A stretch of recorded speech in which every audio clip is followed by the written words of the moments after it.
नमस्कार दोस्तों, अगर आप इन जगहों पर चुप रहते हैं तो आप अपना वैल्यू ऐड कर सकते हैं। आप एक वैल्यूएबल इंसान बन सकते हैं और हर कोई आपकी वैल्यू करेगा और आपकी प्रशंसा भी करेगा। लेकिन अगर आप बिना मतलब के बिना जगहों पर बोलने लग जाते हैं, तो यकीन करिए एक दिन ऐसा आएगा कि आपको कोई भी नहीं पूछेगा। क्योंकि जो लोग खुद से प्यार नहीं करते, जो लोग खुद को वैल्यू नहीं करते, लोग खुद की रिस्पेक्ट नहीं करते, उन लोगों को कोई भी रिस्पेक्ट नहीं करता। आज आप जानते ही हैं कि आज का ज़माना कैसा है, यूज़ एंड थ्रो। चाहे वो कोई वस्तु हो, कोई चीज़ हो या कोई व्यक्ति। आज का ज़माना वही हो गया है कि अगर आपके पास किसी के मतलब के लिए कुछ भी है, आपको लोग वैल्यू करेंगे, और अगर आपके पास वो नहीं है जो आपसे चाहते हैं या वो ले चुके हैं, तो आपकी कोई वैल्यू नहीं, अब आप बेकार हैं उनके लिए। तो इन्हीं वजहों से ना आप क्या करते हैं, उनके इग्नोर का कारण बनते हैं। वो आपको इग्नोर कर रहे होते हैं, आपको वैल्यू नहीं देते और आप उनके पीछे भागते रहते हैं। यही सोचते रहते हैं ये इंसान मुझे वैल्यू क्यों नहीं करता। पता है क्यों नहीं करता? क्योंकि आप खुद की वैल्यू नहीं करते।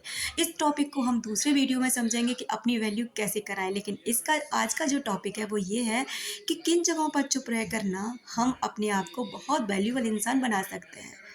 नंबर 1, अहंकार के समय। अगर आप अहंकार में, आपको पता है अहंकार में हमारे मुँह से कुछ ऐसे शब्द निकल जाते हैं जो अपशब्द भी हो सकते हैं किसी दूसरे व्यक्ति के लिए, और वो शब्द कभी वापस नहीं आते, क्योंकि शब्द में वो घाव होते हैं जो ज़िंदगी भर किसी भी चीज़ से नहीं भरते। दोस्तों, इसलिए अपने विचारों पर हमेशा लगाम रखें। अगर आप अहंकार में हैं तो किसी के लिए भी अपशब्द का उपयोग ना करें। नंबर 2, दूसरों की निंदा या आलोचना करते समय। अगर मान लीजिए आप किसी की निंदा या आलोचना करें, कुछ ऐसे शब्दों का इस्तेमाल कर देते हैं जो बाद में हो सकता है आपको भी गिल्ट फील हो कि ये शब्द मैंने बहुत गलत बोले थे, या फिर कोई और भी व्यक्ति आपके लिए, आपके सामने उस व्यक्ति की बुराई कर रहा है या कुछ भी उसके बारे में गलत बोल रहा है, तो ज़्यादातर कोशिश करें कि आप बहुत चुप ही रहें, क्योंकि वो व्यक्ति अपने शब्दों को कम, आपके शब्दों को उस व्यक्ति से समय आने पर ज़्यादा बोलेगा। इसलिए कोशिश करें निंदा या चुगली होते समय भी आप मौन का इस्तेमाल ज़रूर करें। तीसरी बात ये है कि हमारी कोई प्रशंसा करता है या हमारी तारीफ़ कर रहा होता है, तो उस समय हमें बहुत विनम्र भाव से मौन रहकर उसको सुनना चाहिए। ना कि हमें भी बढ़ा चढ़ाकर उसमें 2-4 शब्द ऐड करने चाहिए, बल्कि उनसे यही कहना चाहिए कि ये आपका बड़प्पन है कि आप मुझे इस लायक समझते हैं। आपको मुझ में कुछ ऐसा दिखता है जो तारीफ़ के काबिल है। बस कुछ ऐसे गिने-चुने शब्दों का इस्तेमाल करें, बाकी मुस्कुराकर एक विनम्र भाव से उस चीज़ को छोड़ें, इससे आपकी वैल्यू ऐड होती है। नंबर 4, दुःख की घड़ी में हमें बिल्कुल शांत रहना चाहिए, क्योंकि दुःख के समय हम बहुत अपना नियंत्रण खो चुके होते हैं। हमारे शब्दों पर हमारा नियंत्रण नहीं होता, क्योंकि दुःख में हमारे मुँह से कुछ भी शब्द निकल जाते हैं जो किसी के लिए अपमानजनक भी हो सकते हैं, किसी को दुःख भी पहुँचा सकते हैं। इसलिए कोशिश करें कि अगर हम किसी दुःख में हैं, परेशानी में हैं, तो हम दूसरों से कम ही बात करें, क्योंकि उस समय हम किसी भी व्यक्ति के लिए कोई भी शब्द बोल देते हैं जो सही नहीं होता।